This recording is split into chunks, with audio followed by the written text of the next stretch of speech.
देश भर में मुस्कान और सोनम जैसी पति के कत्ल की खौफनाक साजिश थमने का नाम नहीं ले रही है। पति का रिश्ता भरोसे और विश्वास पर टिका होता है, लेकिन जब उसी रिश्ते में आ जाए विश्वासघात और जब मोहब्बत की जगह ले ले हवस, तो अंजाम होता है खूनी खेल का। उत्तर प्रदेश के सुल्तानपुर से आई एक ऐसी ही सनसनीखेज वारदात जिसने हर किसी को हैरान कर दिया। एक पत्नी जिसने 7 फेरे लिए, जीवन भर साथ निभाने का वादा किया, उसी पत्नी ने अपने प्रेमी के साथ मिलकर पति का कत्ल कर दिया, और कत्ल भी इतना बेरहमी से कि सुनकर रूह कांप जाए। एक महिला एक बच्चे की मां होने के बावजूद वासना में इस कदर अंधी हुई कि प्रेमी के साथ मिलकर अपने ही पति की निर्मम हत्या कर दी, और हत्या के बाद उसके गुप्त अंग पर वार किए गए और गुप्त अंग काट डाला। प्रेमी के प्यार में इस महिला ने मेरठ की मुस्कान और इंदौर की सोनम की तरह न सिर्फ पति की हत्या की खौफनाक साजिश रची, बल्कि पति की हत्या के दौरान हैवानियत की सारी हदों को पार भी कर दिया। सुल्तानपुर के इस कातिल पत्नी के जुर्म की कहानी आपको सिलसिलेवार तरीके से सुनाता हूं। नमस्कार दोस्तों, मैं विनय कुमार।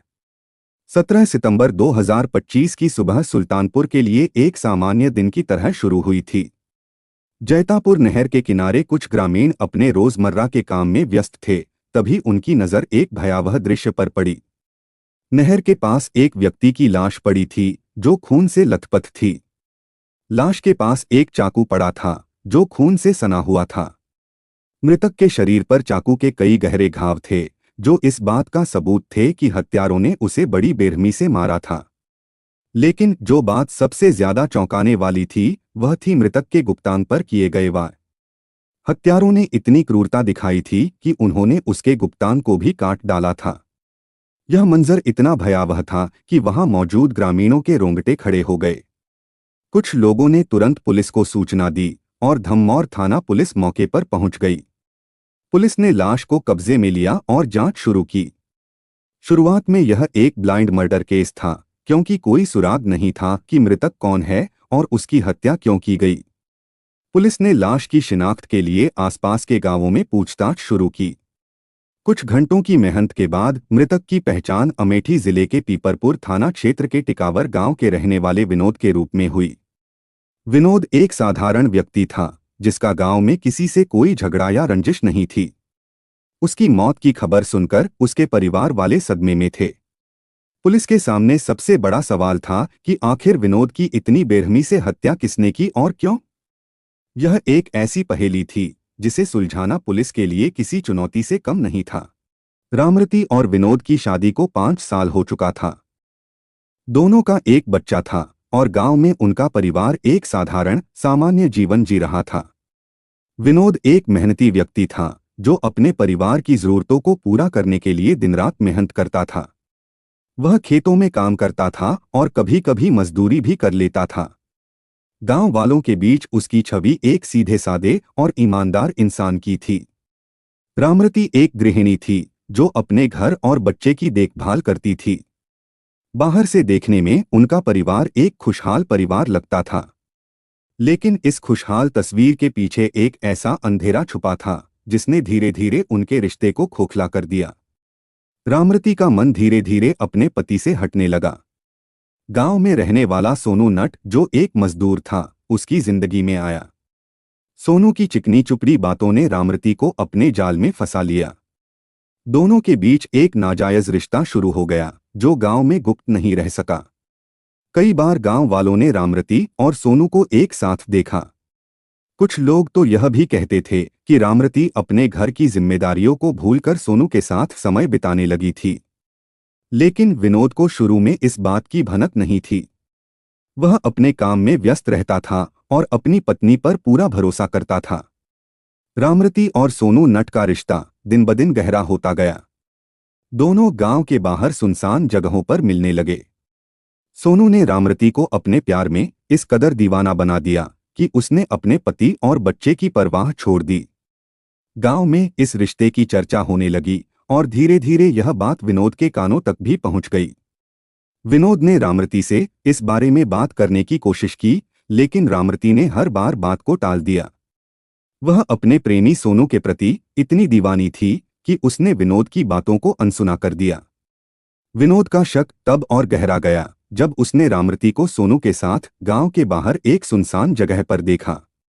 उसने रामरती से सख्ती से पूछताछ की और उसे अपने प्रेमी से दूर रहने की चेतावनी दी। विनोद ने सोनू से भी बात की और उसे साफ साफ कहा कि वह उसकी पत्नी से दूर रहे। लेकिन सोनू ने विनोद की बातों को हल्के में लिया। रामरती और सोनू के बीच का रिश्ता अब इतना गहरा हो चुका था कि वे दोनों किसी भी कीमत पर एक दूसरे से अलग नहीं होना चाहते थे। रामरती के मन में अब विनोद के लिए नफरत बढ़ने लगी थी। वह सोचने लगी थी कि विनोद उसकी आज़ादी और उसके प्रेमी के बीच की सबसे बड़ी रुकावट है। उसने सोनू से कई बार इस बात की चर्चा की कि विनोद को रास्ते से हटाना ही एकमात्र रास्ता है। सोनू, जो रामरती के प्यार में पूरी तरह अंधा था, उसने इस साजिश में उसका साथ देने का फैसला किया। दोनों ने मिलकर एक ऐसी खौफनाक योजना बनाई जिसने न केवल विनोद की जान ली बल्कि एक पवित्र रिश्ते को भी खून से रंग दिया। रामरती और सोनू ने अपनी साजिश को अंजाम देने के लिए कई दिन पहले से योजना बनानी शुरू कर दी थी। उन्होंने तय किया कि विनोद को रास्ते से हटाने के लिए उसे पहले बेहोश करना होगा ताकि वह कोई प्रतिरोध न कर सके। सोनू ने नींद की गोलियां खरीदीं और रामरती के साथ मिलकर यह तय किया कि विनोद को शराब में ये गोलियां मिलाकर पिलाई जाएंगी। रामरती ने विनोद की दिनचर्या पर नजर रखी और यह सुनिश्चित किया कि हत्या की रात को कोई गवाह न हो। 16 सितंबर 2025 की शाम को सोनू ने विनोद को फोन किया और उसे शराब पीने के लिए जैतापुर नहर के पास बुलाया। विनोद को सोनू पर भरोसा था क्योंकि वह उसे अपना दोस्त मानता था। उसे जरा भी शक नहीं था कि सोनू और उसकी पत्नी उसके लिए मौत का जाल बुन रहे हैं। विनोद उस शाम घर से निकला और जैतापुर नहर के पास पहुंच गया। वहां सोनू ने उसे शराब पिलाई जिसमें नींद की गोलियां मिली हुई थीं। जैसे ही विनोद नशे में बेसुध हो गया, सोनू ने रामरती को फोन किया और उसे मौके पर बुला लिया।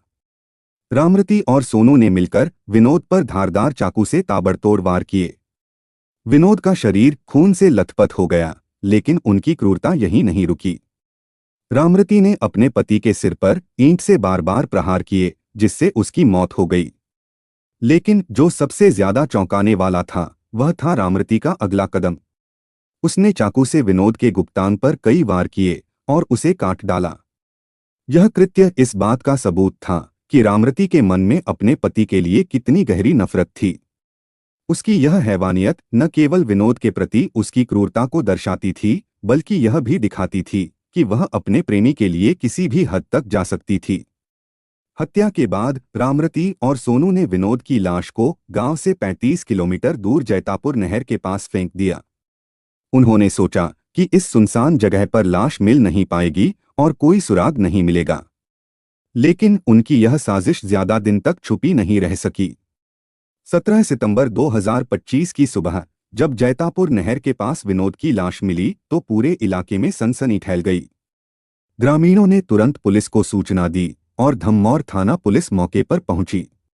लाश की हालत देखकर पुलिस भी सन्न रह गई। शरीर पर चाकू के गहरे घाव, गुप्तांग पर क्रूरता और पास में पड़ा खून से सना चाकू, यह सब इस बात का सबूत था कि यह हत्या किसी गहरी साजिश का हिस्सा थी। पुलिस ने तुरंत जांच शुरू की। शुरुआत में यह एक ब्लाइंड मर्डर केस था क्योंकि कोई प्रत्यक्ष सुराग नहीं था। लेकिन पुलिस ने हार नहीं मानी। उन्होंने आसपास के गांवों में पूछताछ शुरू की और मृतक की शिनाख्त विनोद के रूप में की। विनोद के परिवार वालों को जब इसकी सूचना दी गई तो वे सदमे में थे। लेकिन पुलिस का ध्यान सबसे पहले रामरती की ओर गया। उसका लगातार दहाड़े मारकर रोना और उसकी हरकतें पुलिस को कुछ अटपटी लगीं। पुलिस ने रामरती से सख्ती से पूछताछ की, लेकिन वह बार बार यही कहती रही कि उसे कुछ नहीं पता। पुलिस ने गांव वालों से बात की और पता चला कि रामरती का सोनू नट के साथ अवैध संबंध था। यह जानकारी पुलिस के लिए एक बड़ा ब्रेकथ्रू थी। उन्होंने रामरती के मोबाइल की कॉल डिटेल्स खंगाली और पाया कि वह रोजाना सोनू से घंटों बात करती थी। 17 सितंबर को उसने सोनू से 20 बार बात की थी और उस रात दोनों के मोबाइल की लोकेशन जैतापुर नहर के पास थी। पुलिस ने सोनू नट को भी हिरासत में लिया। शुरुआत में दोनों ने अपराध से इनकार किया, लेकिन पुलिस के दबाव और सबूतों के सामने वे टूट गए। रामरती और सोनू ने अपना गुनाह कबूल कर लिया और पूरी साजिश का खुलासा किया। उन्होंने बताया कि कैसे उन्होंने विनोद को शराब में नींद की गोलियां मिलाकर बुलाया, कैसे उन्होंने उस पर चाकू और ईंट से हमला किया और कैसे उन्होंने उसकी लाश को नहर के पास फेंक दिया।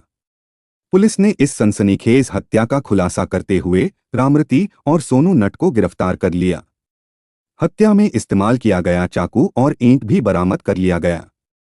मृतक के भाई की तहरीर पर सोनू नट के खिलाफ सुसंगत धाराओं में मुकदमा दर्ज किया गया। 22 सितंबर 2025 को दोनों आरोपियों को जेल भेज दिया गया। धम्मौर थाना प्रभारी और उनकी टीम ने इस मामले को सुलझाने में दिनरात मेहनत की और इस खौफनाक साजिश का पर्दाफाश किया। लेकिन यह कहानी सिर्फ एक हत्या की नहीं है। यह कहानी है उस विश्वासघात की जिसने एक परिवार को तबाह कर दिया। यह कहानी है उस जुनून और हवस की जिसने एक पत्नी को अपने ही पति का कातिल बना दिया। रामरती की यह कहानी मेरठ की मुस्कान और इंदौर की सोनम जैसे मामलों की याद दिलाती है, जहां पत्नियों ने अपने प्रेमियों के लिए अपने पति को मौत के घाट उतार दिया। इस घटनाक्रम को सुनाने का मेरा मकसद किसी के दिल को ठेस पहुंचाना नहीं है, बल्कि इस कहानी के माध्यम से लोगों को जागरूक करना है। रिश्तों में भरोसा टूटे तो हिंसा नहीं, बातचीत रास्ता है। एक पल का जुनून कई जिंदगियां तबाह कर सकता है। सोचिए, रुकिए और सही रास्ता चुनिए। इस बारे में आप लोगों का क्या राय है, हमें कमेंट करके बताएं और वीडियो को लाइक और चैनल को सब्सक्राइब कर दीजिएगा। जय हिंद दोस्तों।